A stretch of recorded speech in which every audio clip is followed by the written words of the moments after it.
आप देख रहे हैं अपना लोकप्रिय चैनल लंबा सफर। अब खबर धनबाद के तेतुलमुड़ी मौजा के रैयतों से जुड़ी।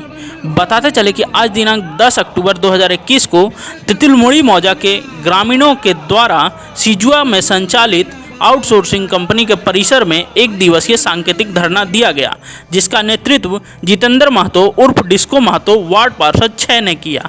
इस मौके पर स्थानीय रैयतों में अनिल महतो, भगीरथ महतो, मनोज महतो, राजेश महतो सहित दर्जनों रैयत मौजूद रहे। वहीं इस धरने को बाघमारा विधायक ढुल्लू महतो का भी समर्थन प्राप्त था। इस मौके पर बाघमारा विधायक ढुल्लू महतो स्वयं धरना स्थल पर पहुंचे और धरना दे रहे लोगों को संबोधित करते हुए कहा कि बीसीसीएल एवं आउटसोर्सिंग प्रबंधन की मनमानियों को क्षेत्र में नहीं चलने दिया जाएगा। इस मौके पर मीडिया से बात करते हुए बाघमारा विधायक ढुल्लू महतो ने बताया कि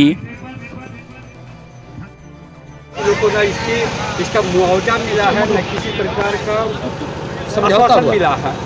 क्या कहना चाहेंगे? देखिए, लगातार जब से यहाँ पे आउटसोर्सिंग कंपनी का कॉन्टैक्ट मिला है, उस समय से लगातार हम लोगों के अभिभावक श्री हरि बाबू और पूरे ग्रामीण विस्थापित रैयतों के नेतृत्व में एक बैठक हुआ था, जिसमें हम लोगों ने बीसीसीएल प्रबंधन से बात किया था, सीएमडी से भी बात किया था, धनबाद उपायुक्त महोदय से भी हमारा इस विषय पर कई बार बात हुआ, यहाँ के अंचलाधिकारी कुटकी से भी कई बार बात हुआ था। उन्होंने आश्वासन दिया था कि गांव के बीच में, ग्रामीण रैयतों के बीच में और बीसीसीएल के बीच में एक एग्रीमेंट होगा कि हम ग्रामीण रैयतों से अगर ज़मीन अधिग्रहण करेंगे तो कितने दिन के अंदर हम इनको मुआवजा देंगे और बीसीसीएल में नौकरी देंगे, और आउटसोर्सिंग कंपनी में जो यहाँ के बेरोजगार है रैयत लोग, जो यहाँ के आसपास के गरीब लोग हैं, उनको हम कब तक नौकरी देंगे। ये तय हो चुका था, मगर बीसीसीएल प्रबंधन हो या आउटसोर्सिंग कंपनी हो, हमारे गांव के कुछ लोग को अंग्रेज नीति के तहत उसको तोड़ने का काम किया और यहाँ पे काम चलवाने का प्रयास कर रहा है। मगर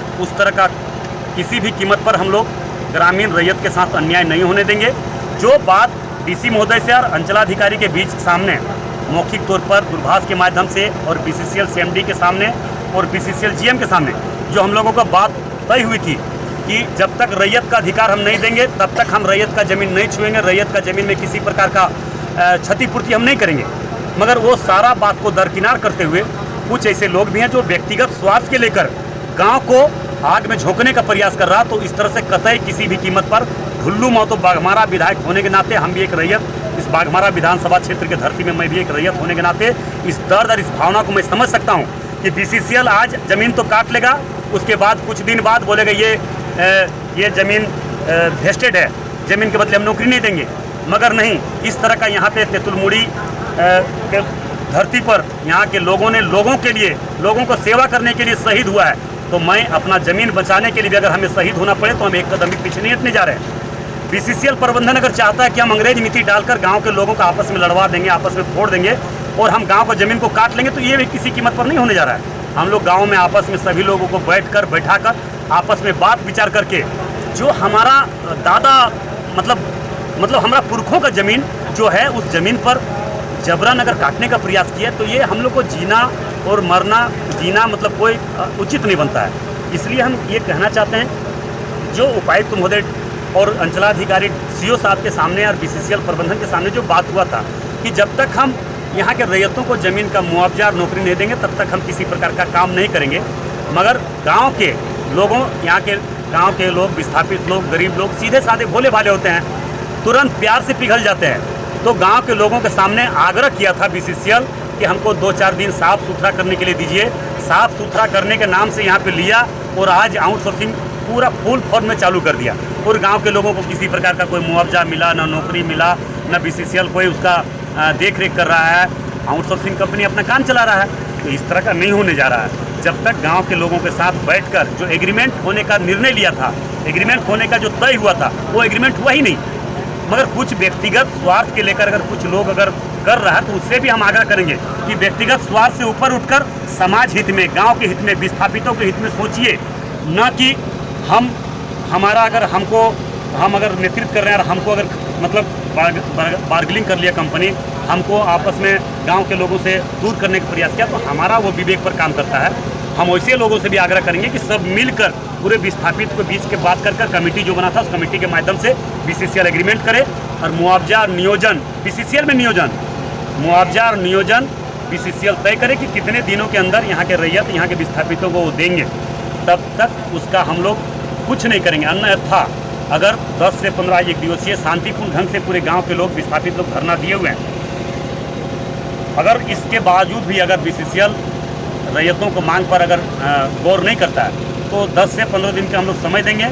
उस बीच में हम लोग डीसी महोदय से भी मिलेंगे, सीओ मैडम से भी मिलेंगे और जो भी अधिकारी हैं सरकार पे भी हम लोग सूचना दे देंगे। उसके बाद फूल चक्का जाम होगा। अभी तक तो आपका मौखिक वार्ता हुआ है, लिखित तौर पे किसी तरह की कोई वार्ता रैयत की नहीं हुई है, यही कहना है ना? देखिए, हम तो कहना चाहेंगे कि सारा कुछ एग्रीमेंट भी तैयार हो चुका था, मगर एग्रीमेंट कुछ हमारे गांव के लोग तो बोले ना सीधे साधे होते हैं, उनको भटका दिया गया है। गांव के लोग भी कुछ भटक गए हैं, तो उनसे भी मेरा आग्रह होगा कि जो हमारा पुरखों का ज़मीन है, जो हमारा धरोहर है, जो हमारा हम कह सकते हैं जिसके बदौलत हम आज यहाँ पे खड़े हैं और बोल रहे हैं, उसको हम खोने नहीं देंगे। और उनसे भी आग्रह करेंगे कि उस चीज़ को ना खोएं और आपस में गाँव में मिलकर एक एग्रीमेंट तय हो, ताकि ये एग्रीमेंट भविष्य में काम आने वाला पीढ़ी, आने वाले हमारे गाँव के बच्चे को देंगे।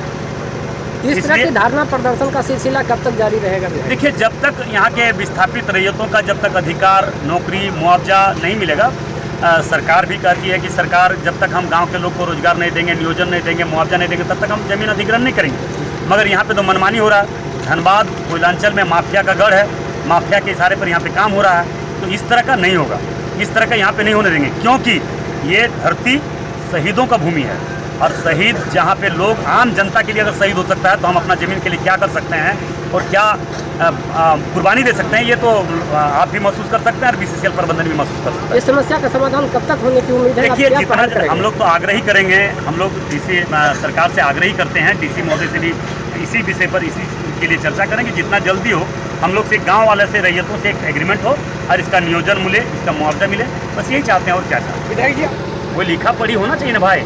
हम आने वाला समय में क्या बीसीसीएल से मांग करेंगे? आज बहुत देखिए, बांसजोड़ा में आज 12 साल तक नौकरी कराया और नौकरी देने के बाद भी जमीन अधिग्रहण कर लिया, बोलते ये वेस्टेड है, सारे लोग को इससे बैठा दिया। उसी प्रकार तेतुलमुड़ी बस्ती में भी करने का प्रयास कर रहा है। जमीन काटने के बाद वो सीधा बीसीसीएल बोल देगा कि ये वेस्टेड जमीन था इसलिए हम काटे हैं, और काटने आपने को दिया। उस समय जब तक हमारे पास एग्रीमेंट नहीं रहेगा तब तक हम क्या दिखाएंगे? इसलिए जब तक यहाँ के विस्थापित रैयतों के साथ एग्रीमेंट नहीं हो तब तक बीसीसीएल काम स्वतः बंद कर दे, अन्यथा इसके लिए आंदोलन के लिए हम लोग बाध्य होंगे। और आंदोलन के दरमियान किसी प्रकार का क्षतिपूर्ति होता तो इसका जवाब दे बीसीसीएल खुद होगा, जिला प्रशासन स्वयं होगा।